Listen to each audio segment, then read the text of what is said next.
السلام علیکم ورحمۃ اللہ تعالی وبرکاتہ۔ دوستو آپ سب خیریت سے ہوں گے ماشاءاللہ۔ اللہ تبارک و تعالی آپ کو حضور تاج الشریعہ کا صدقہ عطا فرمائے، آمین بجاہ سید المرسلین۔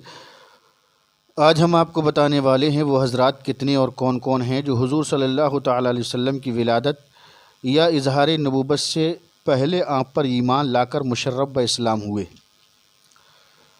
جواب: ایسے خوش نصیب افراد جو تعداد ہمیں دستیاب ہوئی ہے وہ یہ ہے: نمبر 1 تبع حمیری شاہ یمن، نمبر 2 حبیب ابن نجار، نمبر 3 زید بن عمر مواحد الجاہلیہ۔ یہ وہ حضرات ہیں جو ولادت سے پہلے صرف آپ صلی اللہ علیہ وسلم کے اوصاف سن کر ایمان لائے۔ بحوالہ تفسیر علم نشرہ صفحہ نمبر 60۔ برقہ بن نوفل، بحیرہ راہب، یہ وہ حضرات ہیں جو حضور اکرم صلی اللہ علیہ وسلم پر آپ کے اظہار نبوت سے پہلے ایمان لائے۔ بحوالہ مدارج النبوہ جلد دوم صفحہ نمبر 41۔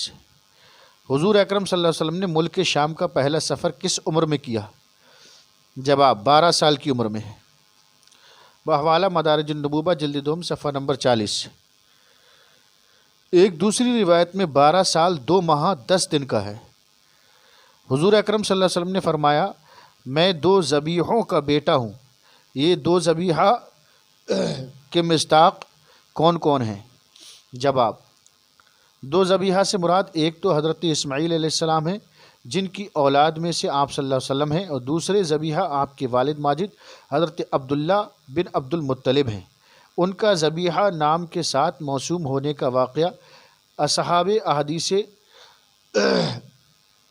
کثیرہ سے بیان فرماتے ہیں۔ اس طریقے سے قوم جرہم جب مکہ سے بھاگ کھڑی ہوئی اور یمن کی جانب چلی گئی تو بھاگتے وقت ابن عمر بن حارث نے، جو قوم کا حاکم تھا، حجر اسود کو رکن کعبہ سے اکھاڑ کر 2 سونے کے ہرن کی مورتیوں کو جو زر و جواہر سے مرصع تھیں اور چند ہتھیار جو کعبہ میں تھے سب کو چاہے زمزم میں چھپا کر اسے پاٹ دیا اور جگہ کو زمین کے برابر کر دیا۔ رفتہ رفتہ اس کا مقام اور جگہ بھی کسی کو معلوم نہ رہی۔ چاہے زمزم کا صرف تذکرہ ہی تذکرہ لوگوں کی زبان پر رہ گیا تھا، اور چاہے زمزم اسی دن سے گم اور بے نشان رہا۔ ارادہ الہی جب چاہے زمزم کے اظہار سے متعلق ہوا تو حق تقدس و تعالیٰ نے حضرت عبد المطلب کو خواب میں چاہے زمزم کا مقام دکھا کر حکم دیا کہ اسے ظاہر کرو۔ حضرت عبد المطلب نے حکم الہی کی بجا آوری کے ارادے سے جب چاہے زمزم کو کھودنا چاہا تو قوم قریش مانے آئی اور لڑنے کو تیار ہو گئی، کیونکہ چاہے زمزم آپ کو بتا دے وہ کنواں جہاں پر حضرت اسماعیل علیہ السلام کی ایڑیوں سے پانی نکلا تھا۔ آب زمزم، چاہ مانے کنواں ہوتا ہے، زمزم مانے یعنی تھم رک ٹھہرا ہوا پانی۔ چاہے زمزم کی جگہ پر 2 بت نصب تھے جن کا نام اصاف اور نائلہ تھا، اور قریش نہیں چاہتے تھے کہ بتوں کے بیچ کنواں کھودا جائے۔ یہ صرف 2 ہی باپ بیٹے تھے، عبد المطلب اور ان کا ایک فرزند حارث، اور کوئی مددگار و معاون ان کا نہ تھا۔ تاہم یہ غالب ہوئے اور کنواں کھودنے میں مشغول ہو گئے۔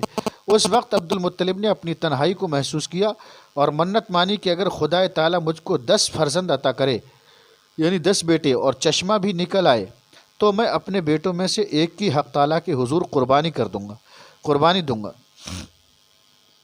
چنانچہ چند روز کی محنت کے بعد چشمہ بھی نکل آیا، سبحان اللہ، اور پھر خدا تعالیٰ نے عبد المطلب کو 10 فرزند بھی عطا کیے، سبحان اللہ۔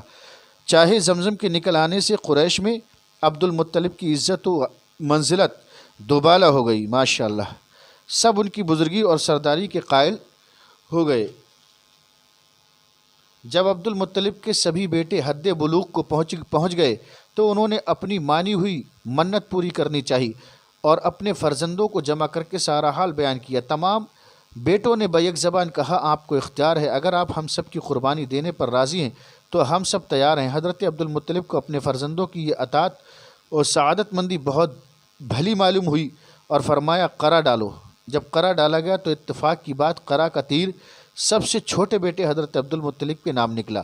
حضرت عبداللہ حضرت عبداللہ کے نام نکلا، اور حضرت عبداللہ اپنے والد کے نزدیک بہت محبوب اور پیارے تھے، کیونکہ ان کی پیشانی پر نور محمدی صلی اللہ علیہ وسلم تابع اور درخشاں تھا، اور وہ صاحب حسن و جمال، بڑے بہادر پہلوان اور تیر انداز تھے۔ اس کے باوجود حضرت عبدالمطلب اور حضرت عبداللہ کو ساتھ لے کر قربان گاہ کی طرف چلے۔ حضرت عبداللہ کے تمام بھائیوں اور بہنوں، رشتہ داروں اور قریش کے سرداروں نے حضرت عبدالمطلب کو ذبح عبداللہ سے باز رکھنا چاہا، مگر عبدالمطلب نہ مانے۔ بالآخر بڑی رد و قت کے بعد یہ معاملہ لے کر سجاع نامی کاہنہ کی طرف رجوع کیا گیا، جو حجاز میں تمام کاہنوں سے زیادہ دانا اور عقل مند تھی۔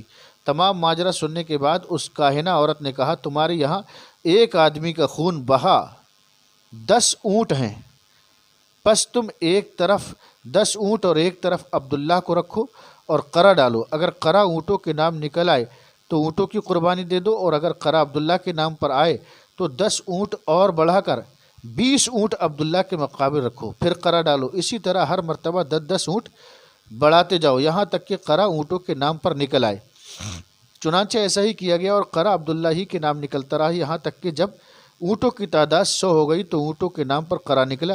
عبدالمطلب نے اپنی تسکین و خاطر کے لیے 2 مرتبہ پھر قرع ڈالا، اور اب ہر مرتبہ اونٹوں ہی کے نام قرع نکلا۔ حضرت عبدالمطلب نے شکر الہی ادا کیا، اور حضرت عبداللہ نے ذبح سے خلاصی پائی۔ اس کے بعد 100 اونٹوں کی ذبح کر کے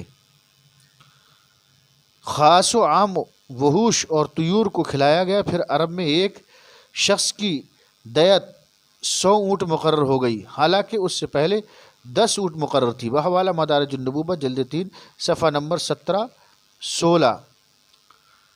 دوستو، اگر آپ کو لگتا ہے کہ ہماری دینی معلومات میں اضافہ ہو چکا ہے، اگر آپ ہمارے چینل پہ نئے ہیں تو ہمارے چینل کو سبسکرائب کریں، لائک کریں، یار دوستوں میں، رشتہ داروں میں شیئر کرنا ہرگز نہ بھولیں۔